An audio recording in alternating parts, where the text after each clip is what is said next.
Nandito po kami sa bahay ulit at yan nga po medyo mapano pa ang panahon ngayon, makulimlim po mga kaina, kaya kami po ay nandito ni Ella. Haba naman nun ina, haba naman nun ng Ella, ng mamahalan nga ito ni Ella. Ano, umalis na po yung kanyang mga kalaro mga kaina, nagsipag-uwian na po. Ano bebe, kakain po muna ang mga iyon. Ano, kasi yung iba naman po dito mga kain ay pinapakain din namin para hindi na po umuwi sa bahay nila. Ano bebe? Yung mga kalaro ano, kasi tinawag ng kanilang mga mama ano? Tinawag ng kanilang mga mama at siguro daw po ay maligo muna bago dito magpasyal-pasyal kay Ella. Ano Ella? Mga kalaro talaga ni Ella, hindi po ano talaga, kailangan po araw-araw po talaga nakikita sa Ella mga kaina. Yung po mga gusto po nila. Araw-araw po nakikita si Ella ng mga kanyang kalaro kasi alam niyo po mga kaina, mahal-mahal po si Ella ng kanyang mga kalaro, kanyang mga pinsan, ano? Kamahalan ito eh.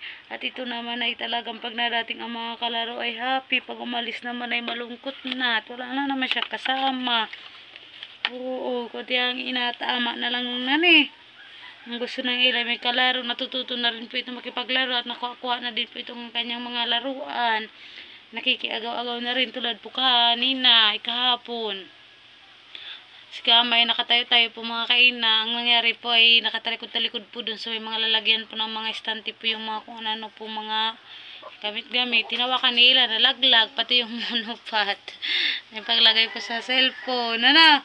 Talagang amang ito, hindi marunong magbantay sa Ella. Alam niyo naman ang haba-haba ng kamay, abot hanggang sa likod. Ano? Very good na ito si Ella eh. Matahimik po kay Ina si Ella. Umalis na po yung kanyang kalaro, hindi po makalabas kay Ina kasi ano po yung panahon ngayon, iba na naman po. Kaya po sabi ko dito muna sa bahay, pag maganda po ang panahon mga kaina, kami po ay mamamasyal. Hindi pa po makapasyal-pasyal gawa po ng mga kaina, di ba po nanggaling po ito sa ano po muna, ubot si po hindi pa nga po naubos yung kanyang iniinom. Tapos po kami ay babalik po dun after 2 weeks po, sabi po ni Dr. Ella, ano? Ha? Ano daw? Ha? Ano?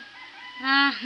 Kabait-baitan ang aming prinsesa. Kabait-baitan. Nakanta-kanta din po ito kahapon. Hindi lang, no? Nagkanta yan. Ano? Nakanta-kanta din ito. Oo. Very good ang ito eh.